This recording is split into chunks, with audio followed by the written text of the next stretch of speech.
Hey guys, welcome back to my channel. So for today's video, I will be talking about the Theresa Knorr case.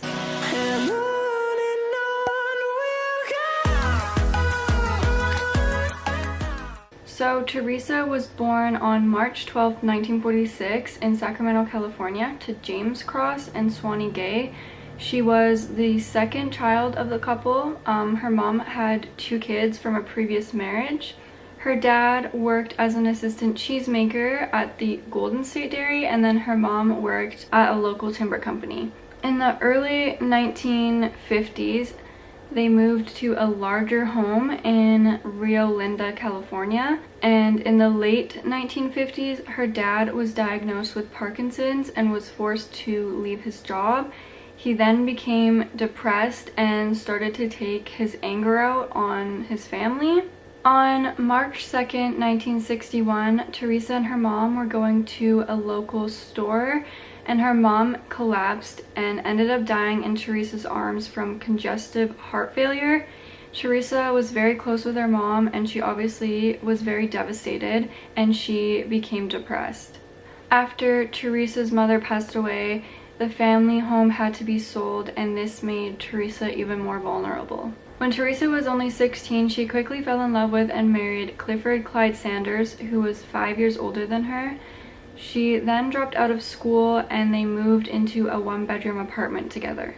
Theresa was insecure and she kept Clifford on a short leash, and this put a big strain on their relationship, and they would argue a lot.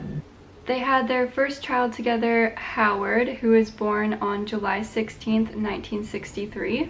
On June 22, 1964, Theresa accused Clifford of punching her in the face during an argument, and she reported it to police, but she refused to press charges. On July 6, 1964, a day after Clifford's birthday, they got into a big fight because he spent his birthday with friends and not at home, and during the argument, Clifford tried to leave, and Theresa shot him in the back and ended up killing him. Theresa was pregnant with her second child at the time, and she was arrested and charged with the murder, but she pleaded not guilty, saying that it was self-defense.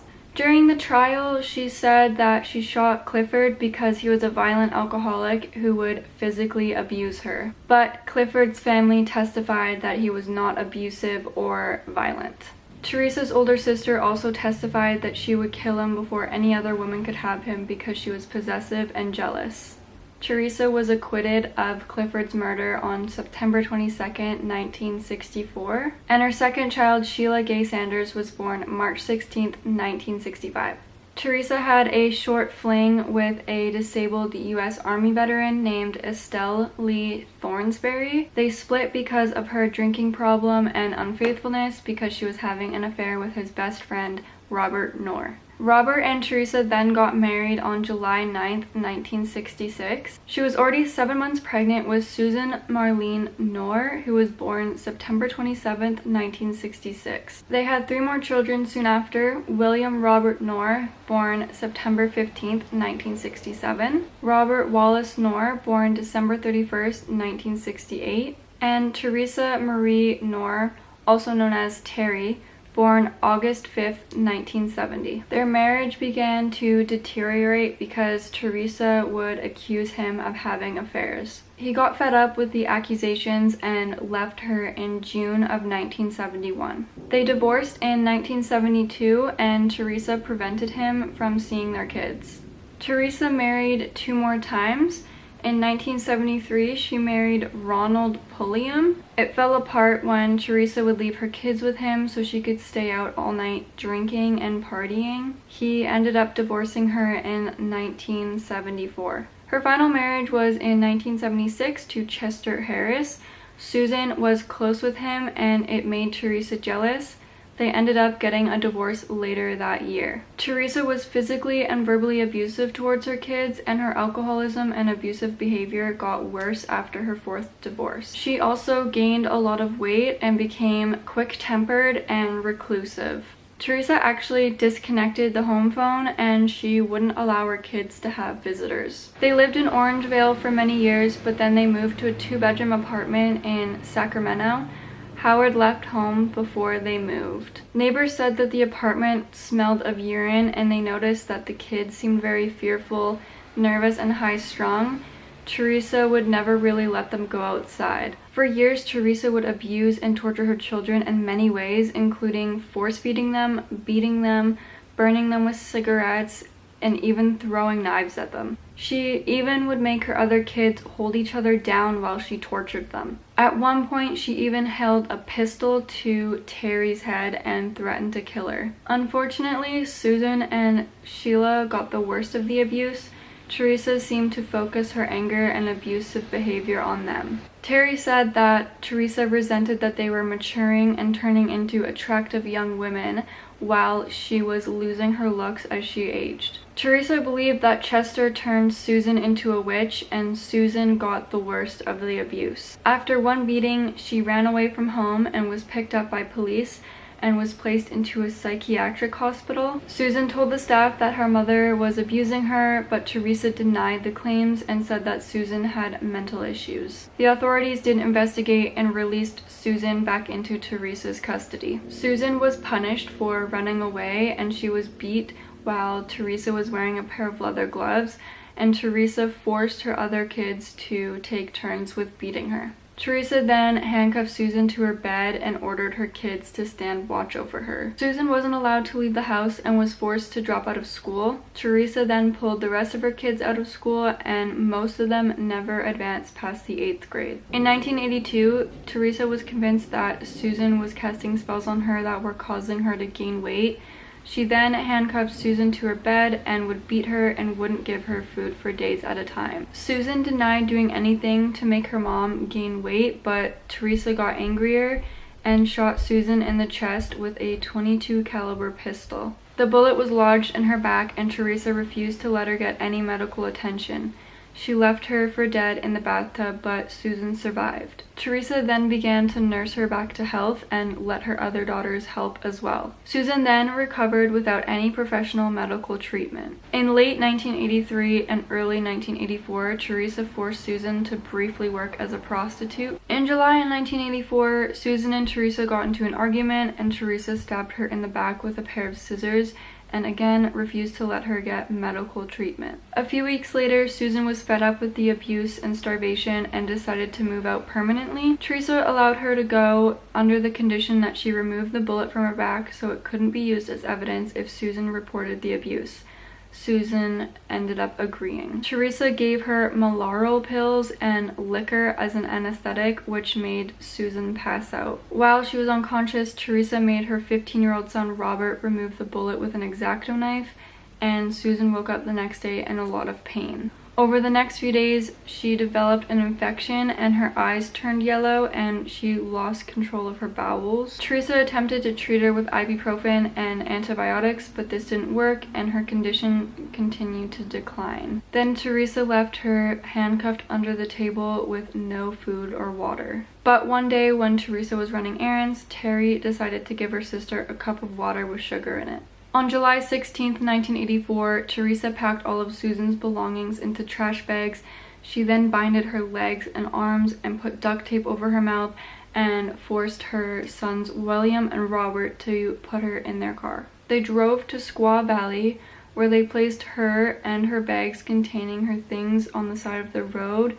Then Theresa doused her and her things in gasoline and lit her on fire. Her still smoldering body was found the next day, and an autopsy determined that she was still alive when she was lit on fire. Due to the state of her remains, a positive identification was never made, and she was classified as Jane Doe number 487384. After Susan's death, Theresa focused most of her anger and abuse on Sheila. In May 1985, Theresa forced Sheila into prostitution to support the family, just like she did with Susan. Theresa didn't work and received money from the state of California. Theresa was pleased with this arrangement because of the large amounts of money that Sheila was making. Theresa would allow Sheila to leave the house whenever she wanted. Theresa also handcuffed Sheila to the bed and under the table and would beat her and starve her, just like Susan. A few weeks later, Theresa became angry and accused Sheila of being pregnant and getting an STD. Theresa claimed she caught the STD from her through the toilet seat, but Sheila denied the accusations. Theresa beat her and hogtied her and then locked her in a hot closet that had no ventilation. This linen closet was 16 by 24 and it had shelving, so it left her no place to sit, kneel, or even rest herself. Theresa forbid her other kids from giving her food, water, or even opening the door, but once when Theresa was out, Terry gave Sheila a beer. Terry had said later on that her mom wanted Sheila to confess and that was their mother's way, was beating them until they confess. At the end, Sheila confessed to having an STD and being pregnant, but Theresa wouldn't let her out because she said that she was lying. On June 21st, 1985, 3 days after being locked in the closet, there was a loud thump and then silence. Sheila ended up dying from dehydration and starvation. Sheila's body was left in the closet for 3 more days before Theresa discovered her and realized she was dead. Again, Theresa forced her sons William and Robert to dispose of the body, which had already begun to decompose. It ended up leaving an odorous smell that filled the apartment.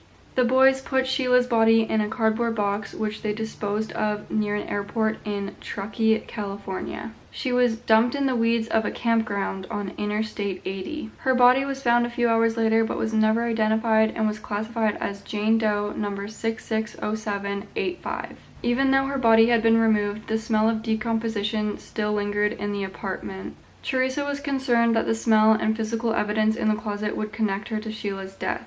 On September 30th, 1986, Theresa moved the family's belongings out of the apartment and ordered Terry to burn the apartment down to try and destroy any physical evidence. At night, Terry dumped 3 containers of lighter fluid on the floor and set it on fire, but it did little damage because the neighbors reported it quickly before it spread. After leaving the apartment in Sacramento, Theresa went into hiding. Her surviving children, who were all of legal age, severed their ties with Theresa. Terry was only 16, but she also left her mother's care. She ended up using Sheila's ID to pass her as a legal adult. Robert, who was 19, decided to stay with Theresa, and they moved to Las Vegas and attempted to keep a low profile. In November 1991, Robert was arrested after he fatally shot a bartender in a bar after an attempted robbery.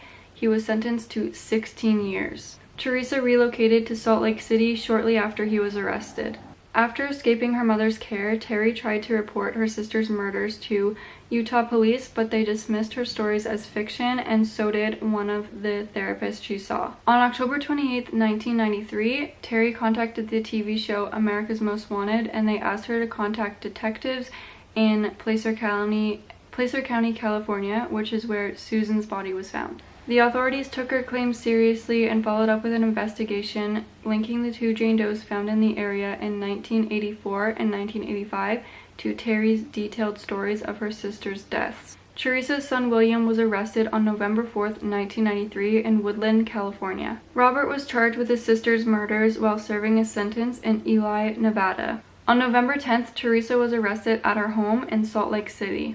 At the time of her arrest, she was using her maiden name and was working as a caretaker for her landlord's 86-year-old mother. On November 15, 1993, Theresa was charged with 2 counts of murder, 2 counts of conspiracy to commit murder, and 2 special circumstance charges, multiple murder and murder by torture. She initially pled not guilty, but then made a plea bargain with the prosecution after learning that her son Robert agreed to testify against her in exchange for a reduced sentence. She pleaded guilty on the condition that she be spared the death penalty. On October 17, 1995, Theresa was sentenced to 2 consecutive life sentences. She is incarcerated at California Institute for Women in Chino.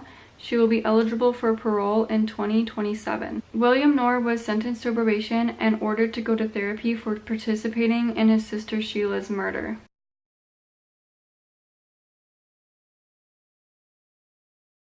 After Terry moved out of her mother's home, she married twice and moved to Sandy, Utah, where she lived with her second husband. Terry worked as a grocery store cashier in the same neighborhood that her mother also lived in before her arrest. Apparently, Theresa and Terry did not know they lived so close and had no contact. Unfortunately, on December 8th, 2011, Terry passed away in St. Joseph, Missouri, and I was unable to find any information on how she passed away.